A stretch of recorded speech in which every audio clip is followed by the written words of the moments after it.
Hey there, my friend. This is Dr. Anthony Balduzzi, founder here at the Fit Father Project and the Fit Mother Project. And my team and I, we want to help you reach your 2020 health and fitness goals. We want to make sure that whatever you want to create with your body, your health, and your energy, that you have the tools, the resources, and the support you need to succeed. And I genuinely mean that. And that's why in shooting a couple of these videos at the beginning of the new year, we want to talk about some important topics as it relates to goal setting, New Year's resolutions, and how we can actually ensure you succeed. And my team challenged me to come up with a list of 10 things that I think are the most important things that most people can focus on in the new year as it relates to bringing in greater health, muscle building, fat loss, and energy. So I've come up with that list and I want to share it with you in today's video. And I want to preface this before we get into number one on this list, is that I'm not saying that you need to necessarily do every single 10 one of these things. But I do feel that all 10 of these are very important. And the one that jumps out to you from this video that you feel like, man, that's the one I know intuitively I need to start working on, that's the one I challenge you to take action on. So let's get into the list. The first thing I want people to know here in the new year is that sleep and nutrition are the foundation of your health plan. So many people, when it comes to New Year's resolutions, think about exercise, because we still think that we need to exercise off calories to lose weight and that we need to get into the gym for hours to see results. I'm not saying that workouts aren't important, they are. And we're going to talk about some strategies in this video, but I'll tell you what's more important: getting your body restful sleep. If you feel like right now, you know your sleep is suboptimal, then metabolically speaking, that is setting yourself up to fail, because no diet and no workout is going to work for you if your body's in a sleep deprived, aka stressed state. The research is very clear. They put two groups on diets. One group sleeps adequately, one group doesn't. Guess what happens? The group that sleeps, they lose more weight. And the group that doesn't sleep, not only do they lose less weight, they lose weight from muscle mass, not from fat. Sleep is our body's restorative mechanism. It helps regulate our blood sugar, all our key metabolism hormones. When we miss sleep, everything else gets screwed up. So if you know sleep's your thing, make sleep your thing. And if that's the only resolution you make, to really look at your sleep, look at your evening routine, and do everything you can do to fix that, that could be the best thing you do with your health in 2020. I mean that. Now, when it comes to the nutrition side, I love to say this: you cannot out-exercise a bad diet. I don't care how long you spend on the treadmill or what kind of workouts you're doing. If your nutrition is jacked up, you're eating the wrong kinds of foods and the wrong amount of calories, whether your goal is building muscle, you're eating too few, or it's losing fat, you're eating too many, you're not going to see the results you want. So two things, and we have very in-depth nutrition videos here on our channels. We'll link those below in the description, where I'm literally on camera showing you exactly what to eat. And we have free meal plans linked below. We'll send them straight to your email. The two things I want to leave you with in this nutrition point are the first one. I hope for you this year that you can create a simple meal timing setup that works for you. I want you to know when you're eating throughout the day. Just have the structure. Forget about the foods for a second, but whether you choose to try an intermittent fasting meal timing setup where you skip breakfast, you have lunch around noon, a snack around 3, dinner around 7, that might work great. Or maybe you love breakfast and you know that you're eating at 8, noon, 3, and 7. One of these simple meal timing setups. It doesn't matter to me which one you choose, but it does matter to me that you know one and you have a plan. Because nutrition, the biggest thing is making it proactive instead of reactive. And if you don't have a plan, guess what? You're going to get hungry, you're going to go to cravings, you're going to get bad foods because you didn't prepare ahead of time. Meal timing setups are almost as important, if not more important, than the foods you're specifically eating. The second thing I urge you to do is get your hydration on point. To drink more water, to drink more organic green tea, to drink more high quality fluids, because if we're hydrating properly throughout the day, we're going to be less hungry, more energized, and less likely to turn to all the crappy things that we do in our lives when we're not hydrated and our energy's not there, aka turning to sugar and things like that. It is a symptom of not being hydrated well, and hydration, especially if you're going to lose weight, is going to keep you full. So meal timing setups, hydration. The second thing on this list of the 10 most important things here in the new year is that I want you to write your goals down to make them concrete. So many people make the mistake of leaving their goals in the abstract. Like, I want to get healthy this year. What does that actually mean for you? And how can we take that abstract idea and make it concrete? Like, I want to lose 10 pounds in the next 45 days. Or I'm going to train for 60 days so I can do that Spartan race with my friend. Make it very, very specific and write it down. There's a very famous old Harvard goals study where they basically looked at a bunch of Harvard graduates, people who are very smart, and they looked at the people who are making the most money after 10 years versus the rest of them. And one of the main differences they found between the two, using money in this instance as a sign of success, was that the people who succeeded at the highest level, they wrote their goals down and they printed them out. It is a powerful practice. It takes something from the mental world and brings it into the physical world. And if you print that out and you put it all around your environment, then you can actually have that goal in front of mind. And when you see your goal all the time, what it's doing is actually programming your subconscious mind. So when it comes to that time where you feel like you have that food craving and you're like, oh man, I want to eat that hamburger, or I'll just have one soda, it's not going to hurt. Your brain will be primed to make the right decision. Your willpower is going to be increased because that goal is running constantly in the background of your mind. You are not just your conscious mind. You have a subconscious mind, and we want to allow that to work for you, not against you. Write your goals down, make them specific, and I would also suggest you make them shorter term. Don't write a goal for 2020, write a goal for the next 90 days. Treat your year, your whole year of 2020, as 4 quarters. You have quarter 1 right now, January to March. That's your year. It's 90 days. Master that. We'll reset our goals in 90 days. It's a really useful tip. The third thing is I want you to understand that when it comes to your health and fitness, your home is your temple. Please allow me to repeat that. Your home, your household, your dwelling, that is your temple. All of your health habits and routines are centered in the soil of that temple. The cleaner and better that we can keep your home, the better environment that you are literally growing in 2020 that's going to help you thrive. And on a very basic level, if there's chips and cookies in the pantry, you're going to eat them. If there are negative people in your household, they're going to rub off on you. If there's things that are distracting around your house, they're going to affect you. So my question for you is this: how, in which ways in 2020 can you make your temple better and more supportive for your goals? Obviously, plastering your goals around the house would be a good idea. More positive messages. Buy some plants, get some greenery around. Change your lighting up so you're using more natural lights. Get the TV out of the bedroom. Things like this are very important, and we don't think they relate to our fitness, but they absolutely do. It absolutely affects how you eat the next day, how long you were on the phone the day before. It's affecting your dopamine levels in your brain, which is then going to in turn affect the kind of food you crave the next day. Everything is related. And this is a big message of these videos I've been sharing, is we got to stop thinking of our health and fitness as one domain of our lives. It is the foundation of how we move and operate our bodies well so that everything else in life works beautifully. And this home and this temple is there. So if there's clutter in home, clean it up, and you're also going to find that's going to help you live aligned. And if you've experienced this yourself, either on the pro side, you did this and you saw benefit, or the con side below, comment below and let me know about it. I'd love to hear your story. Fourth thing is to simplify your life and remove the clutter. Certainly physically when we talked about purifying your temple, but in all areas of life. When it comes to nutrition in particular, we know how important it is. Nutrition is essentially a series of decisions that you make throughout your day on what you choose to put into your mouth. Now, obviously, sometimes there are times when we're strapped for resources, we don't have healthy food available, we can't afford it. I understand those. Those are definitely circumstances. In other cases, when we do have choices, nutrition is a series of choices. And we know that there's a thing out there called decision fatigue. The more decisions we make, the more fatigued our willpower makes. So, for example, you have a very stressful day of work and you're making a lot of decisions, you're dealing with a lot of fires, and you come home, you are much more likely to eat the cookies. And when your phone, those notifications are going off all day long and you're responding to this and responding to that, that is mental clutter that makes you less stable up here, less healthy up here, and it's going to impact how you eat and how you move. It's going to impact your motivation to get into the gym. It's going to impact the quality of your sleep at night. Let's get rid of the clutter. What might that mean? Well, tip number 5, taking a fast and a break from social media for a little bit. This new year is a beautiful time to focus on you, to take that powerful consciousness that lives inside of you, and instead of letting it leak out on wasting things outside of you, turn that lens inward.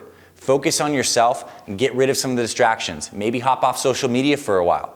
Could be a really good thing. And certainly as it relates to brain chemistry, we know that if you're on these social media platforms all the time, it's affecting your dopamine and your serotonin levels. It's affecting how you feel about yourself, which is obviously going to affect the food you're eating, how well your sleep is, and we know those are the foundation. Next thing, number 6, I want you to move and eat more consciously this year. What does it mean to move consciously? Well, it means when you're moving your arm, you're thinking about moving your arm. You're experiencing what it's like to move your arm.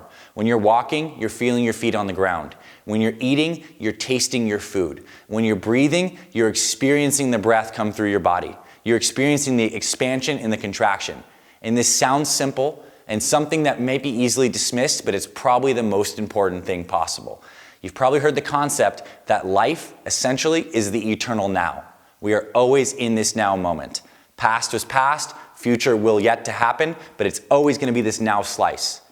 And so when we're doing things as it relates to our health and fitness, we get so much more engaged with what we're doing when we're consciously enjoying it. I'll tell you this, you probably know there's a way that you could certainly walk on a treadmill without really paying attention to what you're doing, or you could be inside your body experiencing what it's like to move your body, and the latter is going to be a lot more enjoyable for you, and you're going to get greater benefit from it. As it relates to your food, there's very clear research on this. People who consciously eat, who taste their food, who eat slower, eat fewer calories, a lot fewer calories, up to 25% fewer calories, which over the course of all 2020, if you ate 25% fewer calories, you could lose 50 to 100 pounds. Yeah, let that sink in for a little bit. Consciously eating your food, which means when you're eating, eat slowly, chew, aid your digestion, keep the phone away, keep the TV away. In fact, I did a segment a couple years ago on the fact that at restaurants, there are quote unquote fat tables, where if you sit there and it's in the dark and it's near a TV, you eat 25% more calories automatically.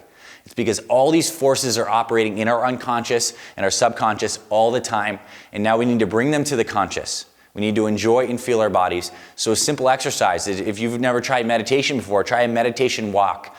Get on the beach, walk in the grass, get outside barefoot. Feel what it feels like to walk. Feel what it feels like to do that bicep curl with full focus. Feel what it feels like to breathe and eat more slowly this year. It's going to help your digestion and your calorie intake and your health. Next thing, number 7 on this list, is to do micro workouts. This whole fitness culture, and I think it's largely because of the marketing and people selling different things, has made the idea of a workout into a very rigid concept. A workout is something that takes 30 to 45 minutes, requires equipment, and you need to do it as a session. Now, I'm a guy who also sells workout programs. I'm a big fan of workouts. We have amazing workouts, but I think it's a mistake to think that's the only paradigm that works as it relates to your fitness. The concept of micro workouts is essentially that look at your whole day.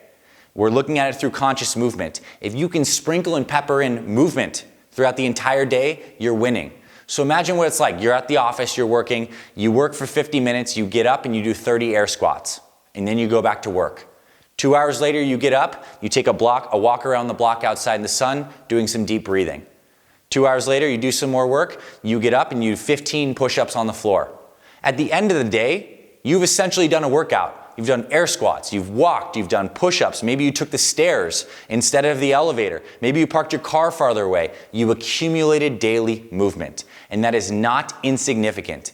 Daily movement is more important than formal exercise when it comes to losing weight and living healthier. The longest living cultures, these centenarians who live in these blue zones across the world, they don't do formal workouts, they don't have P90X DVDs. What they do have is activity all throughout the day. It's baked into their lives. So if you feel like you're the kind of person who's just too busy and you don't have the time to work out, do micro workouts. Squats, burpees, push-ups, jumping jacks, walking around your office, all of these things count. And look at, if you start doing this every single day, when we look at a week worth of exercise, you can accumulate a lot of movement. And yes, that's calories burned, but it's more than just that. We know that when you do micro workouts after having a meal, your body actually processes those carbs, those fats, and those proteins better. It improves your insulin sensitivity. A lot of great things happen. So it's actually helping you on a metabolic and physical level, as well as burning calories, as well as you're getting your body moving. And I promise you this, when you start incorporating micro workouts into your work, when you break up those periods of prolonged sitting, you're actually going to be more productive and more energized. Do micro workouts. I think this is such a cool idea. We're going to shoot a full video on this in the next few days. Now, next thing is, in the new year, I want you to get an accountability partner. Because look, humans, we are social creatures. We don't do anything alone. You were born with a father and a mother. Takes two to tango. And I think the same thing here with our actual goals is how can we get a partner with us who wants to walk alongside of us, add a social aspect to it, hold our feet to the fire when things get tough, and be someone we can lean on. Because oftentimes, if we're really honest with ourselves, we're willing to let ourselves down on our own. We're willing to not trust our own words sometimes. We're willing to skimp for us. But sometimes when there's someone else on the line, when we're doing it for our kids, or we know that our partner's watching and we want to really show up for him or her, then that gives us that extra motivation that transcends us. So that's what an accountability partner can do for you. Now, I have one. His name's Akshay Nanavati. He runs an incredible company called Fearvana. I would Google that. He's got a great book on Amazon, 5 stars. He is one of the toughest guys I know. We have a meeting every Thursday morning where we meet for 30 minutes. We talk about our week plan. We talk about how our fitness went, how the relationships in our lives went, how our business goals went. We keep each other accountable every Thursday morning. Where is your accountability partner in 2020? Whether it's someone you go to the gym or someone you have a 30-minute call with, find someone who's as dedicated as you to making this year great and check in with them regularly. Give yourself that structure. It is a true gift. It's absolutely incredible. Next thing on this list is, to use a little Socrates quote, is to know thyself and thy weaknesses and plan for them. I added in that last bit, Socrates, but trust me, it gets better. When it comes to our nutrition in particular, so many of us feel like we trip up because we ate the cookies or the ice cream, and that's foods that we crave. Look, I've been doing this health and fitness stuff for over 2 decades now. The cravings, they get better, but they never completely go away. There's times when I crave foods after a long day or stuff like this, but what I do differently than most people is I plan ahead for those cravings. I get the things, the foods that are actually still healthy that will satisfy those cravings. I always have some dark chocolate in the house. I always have these so delicious low sugar coconut ice cream bars. So if I know that I have a little sweet tooth today, I indulge it with a 100-calorie dairy-free low sugar coconut ice cream bar that actually tastes amazing. It's pre-planned. I have my environment, my temple of my home booby-trapped with this stuff. So what are the things that you love? And how can you get a healthier substitute that's in there? And know your weaknesses and plan around those. So we obviously talked about some around food. If you love cookies, get a healthy, gluten-free, lower sugar cookie. And you know you have 2 of them and that satisfies that craving and it was only 200 calories. Not a big deal, right? But if you didn't have that planned, you can go down a rabbit hole where you wake up and you're like, oh my God, I ate the whole box of Oreos again. Don't go there, right? So when it comes to your exercise, know your weaknesses. Maybe you bail on the gym because, the traffic's bad at 5 and you're tired after work. So maybe you have an accountability partner who's meeting your butt at the gym at 5 p.m., someone you're not going to be late for. Know your weaknesses and plan for them accordingly. And this goes all throughout the rest of your life. You can use this kind of thought process and apply it to every area of your life you want to improve. Simple little fix, a little proactive plan, you're going to succeed a lot more. And number 10, we shot a video on this already, and we've already released it this year, is to find your deep motivation. There is not a single diet or workout that's going to work for you long term unless you know why it is absolutely essential and imperative that you live healthier in 2020. And yes, it's probably based in your physical changes. You want to grow this part of your body or shrink that or lose some weight, and that's amazing. But this health stuff is so much deeper than just the physical. It's your energy, it's your spirituality, it's your ability to be productive at work, to be a great spouse or friend, to have amazing relationships, to be able to accomplish these things you want to do. And trust me, when you're 80, if you have a body that can move and be fluid, you can still enjoy the world. Or you can be crippled on 15 medications in a wheelchair on your deathbed. The choice really is ours. And that's what's at stake here with our health. So once you start to get clear for you, what are the reasons in 2020 that are going to help you stay healthy? For me, when I was 9 and my dad died at 42 years young, I saw that and I made a promise that that was not going to happen to me. Then I was going to figure out how to eat healthy and exercise, and I was going to help other families get healthy. That is my motivation. I'm not just chasing a better body, and certainly I want to improve things. I'm doing this because I have a bedrock of passion that transcends all of that. So for you in 2020, why is this essential for you? How is your health affecting all areas of your life? And even as important, if you don't make the changes and you find yourself back on our channel in 2021 and you're still fat, sick, frustrated, and you haven't reached your goals, what is the pain that's introduced in your life because of that? What'd you miss out on? And are you willing to tolerate that this year? The choice is yours. And ultimately, I want you to do that reflection. So Those are 10 things. They're very important. And notice we didn't talk about kale or chicken breast or tofu or veganism or carnivore diets, because that stuff is not as important as these 10. I firmly believe that. And I believe that based on my personal experience and the experience of helping literally tens and thousands of families. Now, if this is your first time here to our Fit Father Project and Fit Mother Project YouTube channels, subscribe. We have stuff like this, literally hundreds of videos just like this. And in the description, we have actionable meal plans and workouts for muscle building and fat loss. They're free. We'll send them straight to your email. And if you're super motivated and you want our team to be your accountability partners, then we have our Fit Father and Fit Mother Project programs linked below. They're absolutely incredible. We'll help you in that capacity as well. But whether you ever spend a dime on our programs, I want you to take one of these 10 things, implement into your life. Comment below. Let me know what you think is your commitment after watching this video. I would seriously love to hear from you. Blessings to you and your family in 2020. Go forth, kick butt. I truly mean it when I say I wish you get everything you want, and these 10 things are going to help you get there. I'll see you on the inside, my friend.